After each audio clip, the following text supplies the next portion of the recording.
एक भयानक रहस्य। गांव रामपुर की गलियां शाम होते ही सुनसान हो जाती थीं।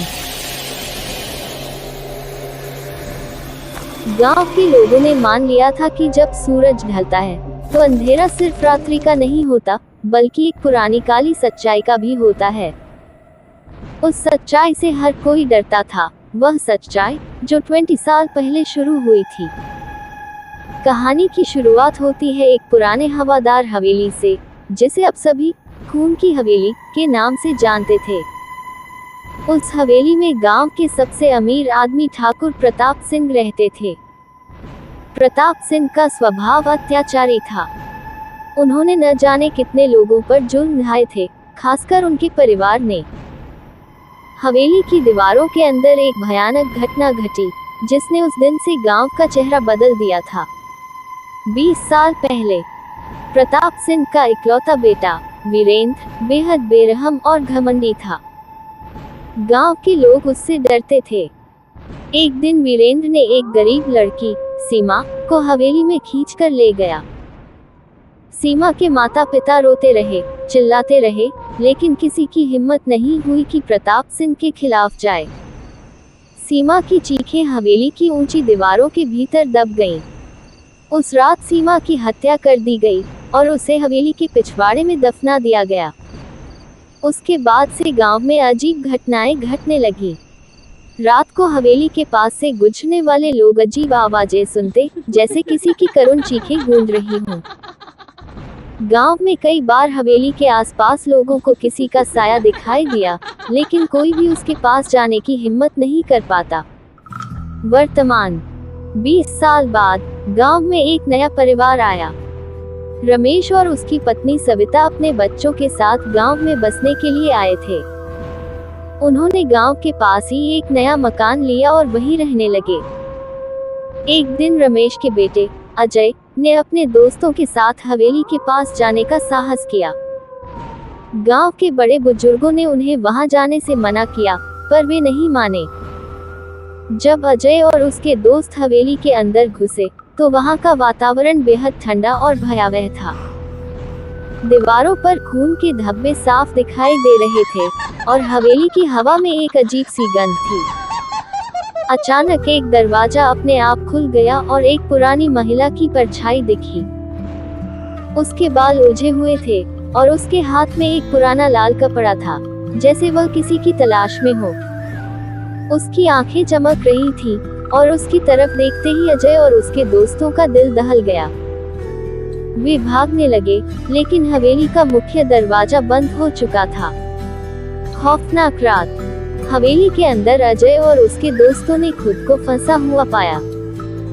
वे इधर उधर भागते रहे, लेकिन कोई भी रास्ता उन्हें बाहर नहीं ले जा सका। अचानक हवेली के कमरे से एक भयानक चीख सुनाई दी। अजय ने पीछे मुड़कर देखा तो उसके दोस्त राहुल का शरीर हवा में लटक रहा था, जैसे किसी अदृश्य शक्ति ने उसे पकड़ रखा हो। राहुल की आंखें सफेद हो गईं और उसके मुंह से खून टपकने लगा। अजय ने जब यह दृश्य देखा तो उसकी घबराहट बढ़ गई। वह किसी तरह अपने बाकी बचे दोस्तों के साथ एक कोने में छिप गया। तभी एक आवाज आई, खून का बदला, खून का बदला लिया जाएगा। वह आवाज इतनी भयावह थी कि उनकी रीढ़ की हड्डी में सिहरन दौड़ गई। अजय ने हिम्मत जुटाई और अपने फोन की टॉर्च जलाकर कमरे में छानबीन करने लगा। उसने दीवार पर एक पुरानी तस्वीर देखी, जिसमें वीरेंद्र और सीमा की तस्वीर लगी हुई थी। तभी सविता ने पास आकर उसे बताया था कि सीमा की आत्मा आज भी यहाँ भटक रही है और वो उस दिन का इंतजार कर रही है जब उसे न्याय मिलेगा। सच का खुलासा। अगली सुबह जब गांव के लोग हवेली के पास पहुंचे तो उन्होंने देखा कि अजय और उसके दोस्त बेहोश पड़े थे। गांव के बुजुर्ग उन्हें उठाकर गांव के मुख्य मंदिर में ले गए।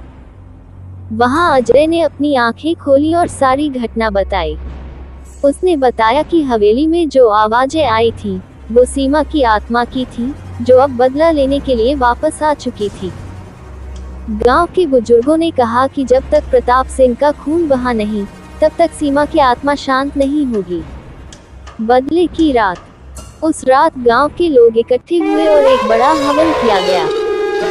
पुरानी किंवदंतियों के अनुसार आत्मा को शांत करने का एक ही तरीका था, उसे न्याय दिलाना। लेकिन प्रताप सिंह और उसके परिवार का कोई भी सदस्य अब जीवित नहीं था, सिवाय एक वीरेंद्र जो कहीं गायब हो गया था। गांव वालों ने फैसला किया कि वे वीरेंद्र को ढूंढ कर लाएंगे ताकि सीमा की आत्मा को मुक्ति मिल सके। कई महीनों की तलाश के बाद वीरेंद्र का पता चला। वह शहर में एक छिपी हुई जगह पर रह रहा था। गांव वाले उसे लेकर वापस हवेली आए। जैसे ही वीरेंद्र हवेली के पास आया, हवेली के दरवाजे खुद ब खुद खुल गए। अंदर घुसते ही हवेली की हवा फिर से ठंडी हो गई और सीमा की आत्मा प्रकट हुई। उसकी आंखें खून से लाल हो गई थीं और वह वीरेंद्र की ओर बढ़ी। वीरेंद्र ने अपनी जान बचाने की कोशिश की, लेकिन सीमा की आत्मा ने उसे जकड़ लिया। उसकी चीखें हवेली की दीवारों में गूंज उठी, लेकिन कोई भी उसे बचाने के लिए आगे नहीं आया। अंततः वीरेंद्र की मौत हो गई और हवेली में अचानक सब कुछ शांत हो गया। अंत। उस रात के बाद से गांव में फिर कभी खून की हवेली में कोई अजीब घटना नहीं हुई। गांव वालों का मानना था कि सीमा की आत्मा को अब न्याय मिल चुका है और वह अब शांत हो गई है।